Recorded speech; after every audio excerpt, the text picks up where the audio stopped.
অসমৰ বিভিন্ন জিলাৰ জিলা পৰিষদৰ সভাপতিসমূহ ইতিমধ্যে নিযুক্তি দিয়া হৈছে। গুৱাহাটী মহানগৰৰ নগৰৰ দিছপুৰৰ লগতে লাগি থকা কামৰূপ জিলা পৰিষদৰো ইতিমধ্যে সভাপতিগৰাকীক নিযুক্তি দিয়া হৈছে আনুষ্ঠানিকভাৱে। যোৱাকালি সভাপতি নিপন ভূঞাক, বিজেপিৰ জ্যেষ্ঠ কাৰ্যকৰ্তা নিপন ভূঞাক কামৰূপ জিলা পৰিষদৰ সভাপতিৰ দায়িত্ব অৰ্পণ কৰা হৈছে। মই প্ৰথমতে নিপন ভূঞাক দেখুৱাবলৈ মই অনুৰোধ জনাইছোঁ। এয়া নৱগঠিত ৰঙিয়া বিধানসভা সমষ্টিৰ মধ্যবান্ধুৰী জিলা পৰিষদৰ জ্যেষ্ঠ বিজেপি কৰ্মকৰ্তা তথা এই অঞ্চলৰ এগৰাকী সক্ৰিয় যুৱ কৰ্মী সমাজসেৱক নিপন ভূঞাক বিগত পঞ্চায়ত নিৰ্বাচনত যথেষ্ট পৰিমাণে এই অঞ্চলৰ ৰাইজে ভোট প্ৰদান কৰি বিজয় সাব্যস্ত কৰিছিল। কিন্তু দলীয় নেতৃত্বই নিপন ভূঞাৰ ওপৰত সভাপতিৰ দায়িত্ব অৰ্পণ কৰিছে। নিশ্চিতভাৱে তেওঁৰ প্ৰতি যি দলৰ যি আস্থা, এই আস্থা প্ৰকট হৈ উঠিছে। আজি আমি উপস্থিত হৈছোঁ নিপন ভূঞাৰ সৈতে আমি কিছু কথা পাতিবলৈ যত্ন কৰিম, যিহেতু তেখেতক নতুন দায়িত্ব দিছে, নতুন কাৰ্যভাৰ গ্ৰহণ কৰিছে। কেনেদৰে তেওঁ এই 5 বছৰ, অনাগত 5 বছৰ তেওঁ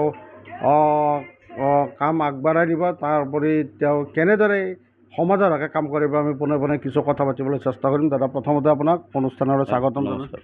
নমস্কাৰ। কি ক'ব? যথেষ্ট গুৰুত্বপূৰ্ণ পদ আপোনাক আজি অৰ্পণ কৰিছে দলীয় নেতৃত্ব, কি ক'ব দাদা? ধন্যবাদ। তাৰ আচলতে মাননীয় অসমৰ মুখ্যমন্ত্ৰী মহোদয় আৰু আমাৰ ৰাজ্যিক সভাপতি দিলীপ শইকীয়া ডাঙৰীয়াক মই চিৰকৃতজ্ঞ থাকিম যে লগতে আমাৰ পানডুৰী জিলা আৰু আমাৰ যিসকল ভোটাৰ ৰাইজ আৰু আমাৰ উত্তৰ কামৰূপ আৰু দক্ষিণ কামৰূপৰ সভাপতিৰ সৈতে আমাৰ কমিটি যিখন আমাৰ আছে, তেওঁলোকৰ আশীৰ্বাদত আজি মই সাধাৰণ কাৰ্যকৰ্তাৰ পৰা এজন জিলা পৰিষদৰ চেয়াৰমেন হিচাপত নিযুক্তি পাইছোঁ। তেওঁলোকক অশেষ ধন্যবাদ জ্ঞাপন কৰিছোঁ। কাম কৰাৰ যি পৰিকল্পনা, মই দেখিছোঁ পূৰ্বতে আপুনি সামাজিকভাৱে যথেষ্ট সক্ৰিয় আছিল। এতিয়া আপুনি এটা দায়িত্ব পাইছে, ৰাইজক কিবা এটা দিয়াৰ সুযোগ পাইছে, কেনেদৰে আগবঢ়াই নিব আপোনাৰ কাৰ্যপন্থা? চাওক, প্ৰথম কথা হ'ল আমাৰ যিহেতু দায়িত্ব আমাৰ ৰাইজৰ কাম কৰাৰ, আৰু আমাৰ এই দায়িত্বখিনি কেনেকৈ আমি গাঁৱৰ শেষৰ ঘৰলৈ কামখিনি নিব পাৰোঁ সেইখিনি আপ্ৰাণ চেষ্টা কৰিম।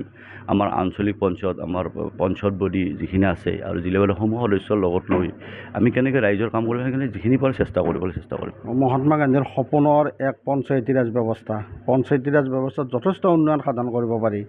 বিগত কংগ্ৰেছ চৰকাৰৰ দিনত হওক বা বেলেগ চৰকাৰৰ দিনতো হওক, দুৰ্নীতি কিন্তু যথেষ্ট হৈছে। অলপ ব্যতিক্ৰম হ'ব, 100% ব্যতিক্ৰম হ'ব। মহাত্মা গান্ধীৰ যিটো সপোন আছিল সেইটো পূৰ্ণ কৰিবলৈ 100% চেষ্টা কৰিম। কাৰণ চাওক, দুৰ্নীতি, মই আজি জিলা পৰিষদ সদস্যই দুটা কথা বুজি পালোঁ যে দুৰ্নীতিটো এটা চাবলৈ আমাৰ ৰাইজৰো কিছুমান ক্ষেত্ৰত ভুল থাকে। কিবা এটা কামত অফিচত যোৱাৰ পিছত সেই কামটো কৰাৰ ক্ষেত্ৰত যদি কামটো নকৰে, তেওঁলোকে জলদি কৰাৰ স্বাৰ্থত পইচাটো দি দিয়ে, জনপ্ৰতিনিধিয়ে হওক বা আপোনাৰ পঞ্চায়তৰ কোনোবা বিষয়ববীয়াকে হওক, পইচাটো দি দিয়ে। যদি জনসাধাৰণে এইটো বস্তু বন্ধ কৰি দিয়ে আৰু সেই বিনিময়ত যদি তেওঁৰ কামটো নকৰে তেতিয়াহ'লে সেই যদি কমপ্লেইনটো আমালৈ আহে, ডাইৰেক্ট আমাৰ তাতে কমপ্লেইনটো, আমি নিশ্চয় বিহিত ব্যৱস্থা ল'ম। আৰু মোৰ বিশ্বাস যে ৰাইজ সজাগ হ'ব। আৰু মই জনপ্ৰতিনিধিসকলক অনুৰোধ কৰিম যে আমি ৰাইজক কাম কৰাৰ কাৰণেহে আমাক একচুৱেলি ৰাইজে ভোট দিছে, আমাক দলীয় নেতৃত্বই টিকটটো দিছে, ৰাইজৰ কাম কৰাৰ পইচা ঘটিবৰ কাৰণে দিয়া নাই। গতিকে অলপ চাই চিতি নিজক ৰাইজৰ এটা মৰাৰ সময়ত যেনিবা আমি এটা নাম লৈ যাব পাৰোঁ, আমাৰ যেনিবা এটা নাম থাকি যায়, সেইখিনি চেষ্টা কৰিবলৈ আমি যথেষ্ট উন্নয়ন হৈছে অসমত।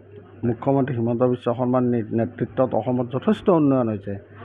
কিবা থাকিবনে আপোনালোকে কাম কৰিব?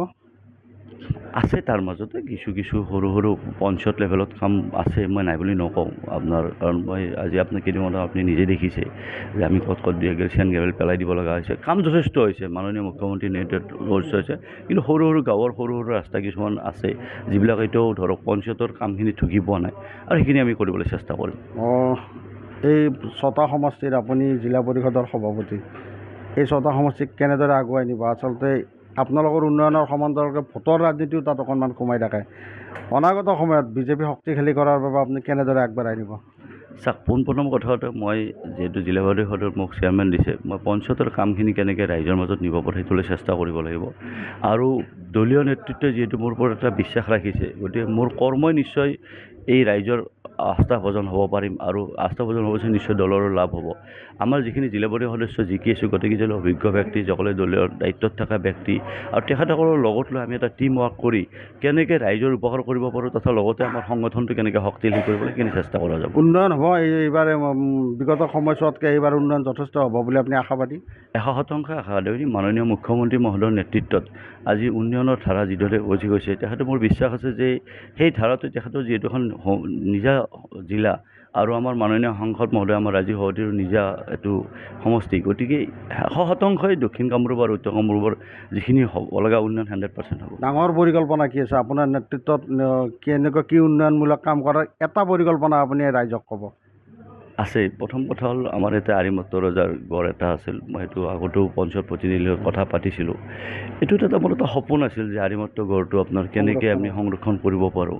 ইয়াতে বহুত অবৈধভাৱে মাটি দখল হৈ আছে, লগতে গছ গছনি কাটি যায়, গতিকে গড়টোক কেনেকৈ আমি ভৱিষ্যতে গড়টো সুৰক্ষিত কৰি ৰাখিব পাৰোঁ আৰু সেনেকুৱা এটা সপোন এটা আছে আৰু ভিন্ন ভিন্ন সপোন আছে। মই বাকী জিলা পৰিষদবিলাক যোৱা নাই, মোৰ নিজা জিলা পৰিষদৰ এইটো এটা মোৰ এটা সপোন আছে। হয়, ধন্যবাদ জনাইছোঁ যথেষ্ট সময় দিয়াৰ বাবে। আমি আপোনাক আজি নিযুক্তি দিলে আপোনাৰ লগত কথা পাতিবলৈ চেষ্টা কৰিছোঁ। আমি ছমাহ বা এটা বছৰ পিছত পুনৰ কথা পাতিম। আপোনাৰ কথাৰ আৰু কামৰ মাজত কিমান ডিফাৰেঞ্চ আহিল আমি জানিবলৈ চেষ্টা কৰিম। পুনৰবাৰ ধন্যবাদ জনাইছোঁ। এয়া হৈছে কামৰূপ জিলা পৰিষদৰ সভাপতি নিপন ভূঞা। নিপন ভূঞা আচলতে নিযুক্তি পাইছে। নিযুক্তি পোৱাৰ আমি প্ৰথম প্ৰতিক্ৰিয়া ল'বলৈ আমি চেষ্টা কৰিছোঁ। পুনৰ কৈছোঁ যে আমি আজি প্ৰথম কথা পাতিছোঁ, ছমাহ পিছত বা এটা বছৰ পিছত পুনৰ এখেতৰ লগত কথা পাতিম। গুৰুত্বপূৰ্ণ কেইবাটাও কথা উল্লেখ কৰিছে যে কামৰূপৰ যি আৰিমত্ত গড় ইতিমধ্যে অবৈধ বেদখল হৈছে। অবৈধ বেদখল মুক্ত কৰি সংৰক্ষণ কৰাৰ পোষকতা কৰিছে। নিশ্চিতভাৱে এক যোগাত্মক পদক্ষেপ বুলি ক'ব লাগিব, কিয়নো প্ৰথমটো কাৰ্যকালৰ প্ৰথমটো দিনতে তেওঁৰ সংকল্প যথেষ্ট দৃঢ়। ইয়াৰ পিছত উন্নয়নমূলক কাম কাজৰ কথা উল্লেখ কৰিছে। এয়া হৈছে নিপন ভূঞাৰ লগত আমাৰ পোনপটীয়া কথা বাৰ্তা। এটা বছৰ পিছত নহয়, আমি 5টা বছৰে তেওঁৰ লগত আমি কথা পাতিবলৈ যত্ন কৰিম, যাতে কথা আৰু কামৰ মাজত তেওঁৰ পাৰ্থক্য কিমান সেয়া সময়ত লক্ষণীয় হ'ব। হয়।